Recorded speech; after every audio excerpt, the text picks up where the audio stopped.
नमस्कार दोस्तों, mindful channel में आपका स्वागत है। माइंडफुल टॉक चैनल में आपका स्वागत है। मैं अनुराग श्रीवास्तव आपका स्वागत करता हूँ। मेरे साथ हैं संदीप चौधरी जी। नमस्कार संदीप चौधरी जी। नमस्कार अनुराग श्रीवास्तव जी।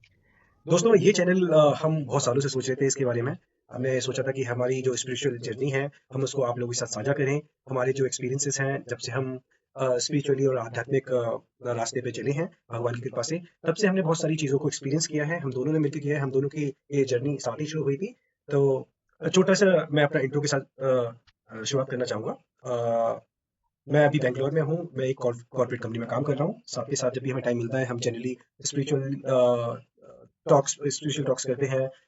बुक्स पे चर्चा करते हैं। बहुत सारी कहानियाँ हैं जो हमारे वेदों में हैं, हमारे शास्त्रों में, उन पे चर्चा करते हैं। तो इस तरीके से ये ख्याल अभी का नहीं है, ये बहुत पुराना बोया हुआ बीज है जो आज हम आपके सामने इस पर्दे पे उतारना चाह रहे हैं। संदीप जी, प्लीज। बिल्कुल बिल्कुल सही कहा अनुराग आपने। मेरे ख्याल से ये जो हमारी जो जर्नी है, जब हम कॉर्पोरेट वर्ल्ड में काम करते करते, मेरे ख्याल से 2017 या 17 के आसपास ये जर्नी शुरू हुई है हमारी। जब मैं और अनुराग मिले और एक कॉमन फ्रेंड के थ्रू हम मिले हैं। और फिर उसके बाद जब हम मिले तो एकदम से हमने कनेक्ट किया। एंड हमारे प्रोफेशनल लाइफ के भी कुछ फेज में अप्स एंड डाउन्स भी रहे हैं। एंड स्पिरिचुअलिटी और ये जो हमारा अध्यात्म जो है, इसने हमें जोड़े रखा और इसने हमें स्ट्रेंथ भी दी। एंड उसके बाद से हम अपने महाराज जी के शरण में आए, श्री नीम करोली बाबा जी महाराज।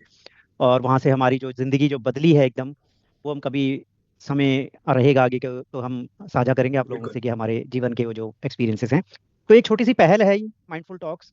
कैसे कॉर्पोरेट वर्ल्ड में रहकर भी आप अपने आप को अध्यात्म की तरफ अग्रसर कर सकते हो। जी जी। और बस एक एक पहल ऐसी है कि अगर हमारे जो ये एक्सपीरियंसेस हैं या जो हम जो भी चर्चा करेंगे, किसी एक भी इंसान को हम इससे फायदा पहुंचा सके तो हम सोचेंगे कि हम सक्सेसफुल हैं।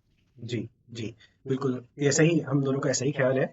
और ये चैनल एक ज़रिया है आप लोगों से जुड़ने का। और हम कोई ऐसा नहीं है कि बहुत ज्ञान प्राप्त कर चुके हैं। हम यहाँ सीखने आए हैं और ज़्यादा एक्सप्लोर या करने आए हैं। और हमारे सामने इतना कुछ है एक्सप्लोर करने के लिए, ये एक जीवन भी कम पड़ जाएगा। तो अब मैं थोड़ी-सी बैकग्राउंड में जाता हूँ। तो जनरली हम दोनों कॉर्पोरेट से जुड़े हुए हैं, जैसे कि सारे लोग जुड़े होते हैं। एक गुड़गाँव, दिल्ली एनसीआर वाली लाइफ़ थी। वहाँ पर आपको पता ही है, मंडे टू फ्राइडे आपको काम हाँ। करना है और वीकेंड आपको एन्जॉय करना है। तो ये ऐसी लाइफ़ से ही आए हैं हम। और फिर धीरे-धीरे कोइंसिडेंटली ऐसा हुआ कि हम वृंदावन चले गए या कोई छुट्टियों के बहाने कोई ऐसी जगह चले गए जहाँ मंदिर था। और वहाँ या से ये हमारे एक अंदर की चेतना में चेंजेस आने, एक क्या बोलेंगे इसको, जागृत होना शुरू हुई। और हम थोड़ा डीप गए। फिर हमने बुक्स कलेक्ट करना स्टार्ट किया। हम जनरली क्या होता था, लोगों के पास इतना टाइम तो होता नहीं ऑफिस आने के बाद, बट हाँ रैंडमली हमारे पास अगर बुक्स हैं घर पर तो हमने एक पेज खोला, कुछ पढ़ा और मैं और संदीप जी उस पर चर्चा करने लगे। तो हम्म। ऐसे धीरे धीरे धीरे बिट्स एंड पीसेस में वो एक टॉपिक, फिर दो टॉपिक, फिर तीन टॉपिक, फिर वो डिस्कशन ग्रुप में कभी कभार डिस्कशन हुआ। इस तरीके से ये जर्नी की शुरुआत हुई। तो आज राइट। 2017 से 18 ऑलमोस्ट 10 साल हो गए हैं। और इस बीच बहुत लंबी जर्नी है। और इस जर्नी के बहुत पार्ट है। एक कॉर्पोरेट लाइफ है, एक एक दोस्ती वाली लाइफ है, एक आपकी स्ट्रगल वाली लाइफ है बीच में। और कोविड भी है। कोविड भी है, वो भी टाइम हमने साथ निकाला था। और उसके बाद ओवरऑल इस पूरे 10 साल के टाइम फ्रेम में बहुत सारे इंटरवल्स हैं। उन इंटरवल के बीच एक नई स्टोरीज है। तो और साथ के साथ जो स्पिरिचुअल जर्नी है वो कहीं ना कहीं ब्रेक नहीं हुई है, वो साथ के साथ बिल्कुल। चलती हुई आई है। एब्सोल्युटली, ये सही कह रहे हैं अनुराग कि हमारी जो स्पिरिचुअल जर्नी है रही है अभी तक की, हमने अग्रसर हैं। अभी ऐसा लगता है कि पहले कदम पे अभी बढ़ ही रहे हैं। अभी तो बहुत सीढ़ियां चढ़नी बाकी हैं जिसपे बहुत कुछ मैंने तुमसे सीखा। और एक दूसरे को हमने कोशिश की कि जितना जानते हैं, जो भी जानते हैं वो एक जी दूसरे को हम शेयर करें। अच्छा, सब लोगों को ये बताना चाहूंगा कि हम तीन मित्र हैं। और उन तीन में से हम दो जो है, मैं और अनुराग, अध्यात्म की तरफ ज़्यादा हैं। हमारे तीसरे मित्र हैं, हम we are kind of family. तीसरे मित्र भी जब हम घूमने जाते हैं या यात्रा करते हैं तो कोशिश ये रहती है कि तीनों इकट्ठे जाएं। और हमने दो कुछ काफ़ी यात्राएं अच्छे इकट्ठे भी की हैं। और सबका अपना अपना इंटरेस्ट है। वो जो तीसरे मित्र हैं हमारे बहुत बहुत बहुत करीबी हैं हमारे। और अभी वो अध्यात्म की तरफ इतना अग्रसर नहीं है, हम दो हैं। तो इसीलिए हम दोनों ने ये पहल ली है कि कुछ हम अपने समाज की तरफ कुछ कुछ अगर कर पाएं और खुद भी इस माइंडफुल टॉक्स के थ्रू। और खुद भी सीख पाए, हम्म। अपने एक्सपीरियंस से लोगों को साझा कर पाए और दूसरों के एक्सपीरियंस से कुछ सीख पाए। ये हमारी एक ऐसी शुरुआत करने की मंशा है अंदर से। तो ये तो क्या हमारे बारे में, ये इसके बारे में हम बाद में भी कभी चर्चा करेंगे जैसे जैसे हमारे पास टॉपिक आएंगे। आज का संदीप जी क्या विषय उठाते हैं आप बताइए। आज का जो विषय है, मुझे लगता है गुरु कृपा के ऊपर चर्चा करना ठीक रहेगा, बिल्कुल क्योंकि सारे बिल्कुल कुछ बिल्कुल। गुरु की कृपा से ही होता है दुनिया में। बिना गुरु की कृपा बिल्कुल से कुछ एक पत्ता भी नहीं हिलता। तो गुरु कृपा से आज की हम शुरुआत कर सकते हैं। बिल्कुल अनुराग, मैं बिल्कुल एग्री एग्री करता हूँ तुमसे। जैसे ही इंसान पैदा होता है, सबसे पहले गुरु माँ-बाप होते हैं। बिल्कुल संसार में लाने के लिए वो हमारे गुरु हैं। हमें जीवन के जो पहला कदम चलना सिखाने वाले हमारे गुरु हमारे माता-पिता हैं। तो सबसे देखा जाए तो जो सबसे बड़ा रोल है ना माँ-बाप का ही है, माता-पिता का। जी, वो सबसे बड़े गुरु हैं हमारे, और उनका जो प्यार है ना, उसमें कोई एक्सपेक्टेशन नहीं रहती है उनकी। बिल्कुल, तो बिल्कुल। तो उन हमें वो सबसे पहले गुरु रहते हैं, उसके बाद हम स्कूल जाना शुरू करते हैं। हमारे जो टीचर, अध्यापक जो हैं, वो हमारे अगले गुरु होते हैं। जी, और उसके बाद जब स्पिरिचुअल जर्नी में जाते हैं, तो जो अध्यात्म गुरु मिलते हैं, वो भी गुरु होते हैं। मुझे ऐसा लगता है जिससे भी हम कुछ भी सीख सकते हैं इस संसार में, इस ब्रह्मांड में, हर कोई कुछ ना कुछ सिखा रहा है, तो वो एक तरह से छोटा है, बड़ा, किसी ना किसी फॉर्म में एक गुरु है। हाँ। और सीखने की कोई उम्र नहीं है, और जिससे सीख सकते हो सीखना चाहिए। और मैंने सुना है वो दत्तात्रेय जी, उनके तो काफ़ी गुरु थे, 20 से ज़्यादा गुरु थे उनकी पूरी लाइफ बिल्कुल। स्पैन में। ये बात सही है।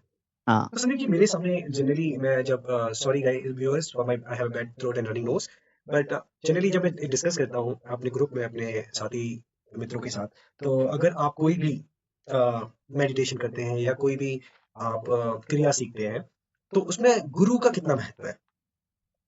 गुरु देखो, कुछ भी पेड़ को पनपने के लिए पहले एक बीज चाहिए। उसको आप खाद डालते हो, सींचते हो, वो बाद में पेड़ बनता है, पौधा बनता है, पेड़ बनता है, तब फल लगते हैं। तो गुरु बहुत जरूरी है अनुराग, आप जानते ही हो कि वो बीज जो है, जो ऊर्जापात है, वो गुरु करते हैं। गुरु करते उस बीज को सींचना फिर हमारा काम है। हैं। बिल्कुल, बिल्कुल। तो ऐसा नहीं है कि अगर हमने यूट्यूब से किताब पढ़ के सीख लिया तो हम इसकी शुरुआत कर सकते हैं। कोई भी क्रिया या आपका मेडिटेशन हो या कोई भी ऐसी क्रिया जो गुरु द्वारा सजेस्ट की गई हो, बट आप उसको बिना गुरु के शक्तिपात के नहीं कर सकते। नहीं कर सकते, एग्जैक्टली। आप देखिए ना, आपको एबीसीडी जब तक नहीं सीखोगे आप अपनी नर्सरी में, आप अगली अगली क्लास में नहीं जा सकते। आप एक वर्ड नहीं बना सकते, वर्ड नहीं बनाओगे तो सेंटेंस नहीं बना पाओगे। तो बेसिक स्टेप्स हैं। तो वैसे ही गुरु जो है आपको वो फाउंडेशन देते हैं, उसके बाद आप आगे बढ़ते हो। जी। एबीसीडी आपको गुरु देते हैं, अल्फाबेट्स। तो मेरा यही विचार है अनुराग, आप क्या समझते हो इस बारे में?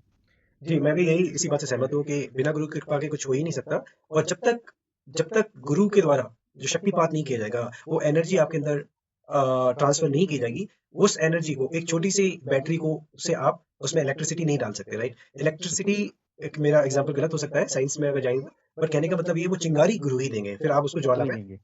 बदल सकते हैं। फिर क्या होता है ना कि आजकल बुक्स खरीद ली, या बहुत सारे यूट्यूब चैनल्स आ गए हैं कि सुन लिया और प्रैक्टिस करने लगे।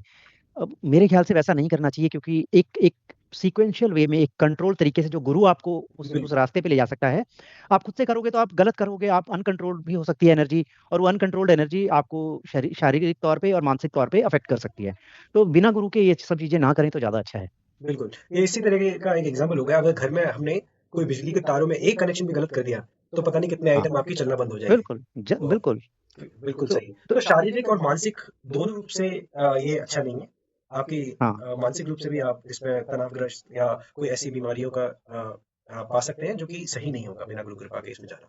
बिल्कुल। आप अब देखिए, ऐसा कहा जाता है कि कुंडलिनी जो है जब जागृत होती है, तो अगर वो बिना गुरु के अगर की जाए, लोग करने लगते हैं, तो वो घातक भी हो सिद्ध हो सकती है अनकंट्रोल्ड वे में। तो गुरु जो है आपको उसको एक कंट्रोल वे में काबू कर सकते हैं, और आपको एक बड़े तरीके से, सहज तरीके से आपको उन बाधाओं से पार कर सकते हैं। तो हम्म, मेरा यही मतलब रिक्वेस्ट, रिकमेंडेशन, सुझाव, या जो मर्जी आप समझिए, कि बिन गुरु के ये सब चीजें ना करें।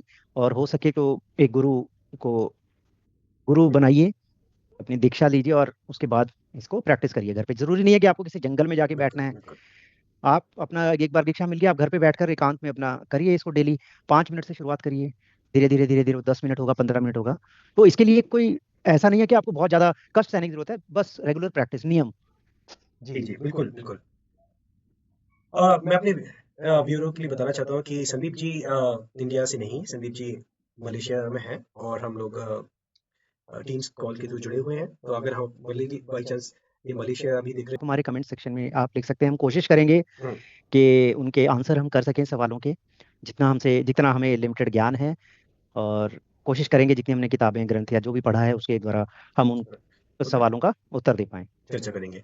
तो आने वाले टाइम में हमारा भी यही प्लान है कि जो भी हमने बुक्स अभी तक जितना भी अ, ईश्वर की कृपा से पढ़ा लिखा है, अभी तक समझा है अपनी बुद्धि से, उस पर हम एक एक बुक पर चर्चा करेंगे। जैसे कि रामायण हो गई, हमारी महाभारत हो गई, आपका विनय पत्रिका है, हनुमान चालीसा है, ऑटोबायोग्राफी ऑफ योगी है, द होली हम्म, साइंस है। तो ये सारी बहुत फेमस बुक्स हैं जो आई एम श्योर आप लोगों ने भी पढ़ी होंगी कहीं ना कहीं। और बहुत सारी बुक्स सेल्फ एक्सप्लेनेटरी है, हम समझते हैं, बट सब लोगों का एक समझाने का, समझने का तरीका भी अलग अलग है। तो हम इन पर एक-एक करके अपनी आने वाली सीरीज़ में चर्चा करेंगे, एक-एक छोटे-छोटे टॉपिक्स को उठाएँगे जिससे कि हम और आप आपस में एक-दूसरे के जो एक्सपीरियंस है वो साझा कर पाएँ और एक-दूसरे से कुछ नया सीख पाएँ। Yes, yes. तो हाँ, नए नई शुरुआत है नई शुरुआत है और और हम उम्मीद करते हैं आपको अभी तक का जो भी हमारा डिस्कशन है पसंद आया होगा और इट जस्ट स्टार्टेड। तो आने वाले टाइम में आप और भी वीडियोस लाएंगे जिसमें हम नए नए टॉपिक्स उठाएंगे, नए नए सीरीज लॉन्च करेंगे, यहाँ पे हम अलग अलग टॉपिक पे बात करेंगे। हाँ, एक बहुत जरूरी बात मैं बताना भूल गया, मैं भगवत गीता गीता का नाम नहीं लिया। तो हमारे पास भगवत गीता के भी बहुत सारे बुक्स हैं जो अलग अलग राइटरों द्वारा लिखी गई हैं, आज के जमाने में भी लिखी गई हैं, तो हम उन पर भी चर्चा करेंगे, डिटेल में चर्चा करेंगे। हुँ, तो दोस्तों बनिए रहिएगा हमारे चैनल पर और कोई भी सवाल जैसे कि संदीप जी ने बोला है आप अपने कमेंट सेक्शन में डालिए, हम उसको टॉपिक को उठाएंगे, उन टॉपिक को हम अपने वीडियो में डिस्कस करेंगे फॉर मोर क्लैरिटी और आवर अंडरस्टैंडिंग। नमस्कार संदीप जी, मिलते फिर हैं मिलते नेक्स्ट। हैं नेक्स्ट वीडियो में। नमस्कार thank Anurag you ji. For watching us, thank you. Thank you, thank you.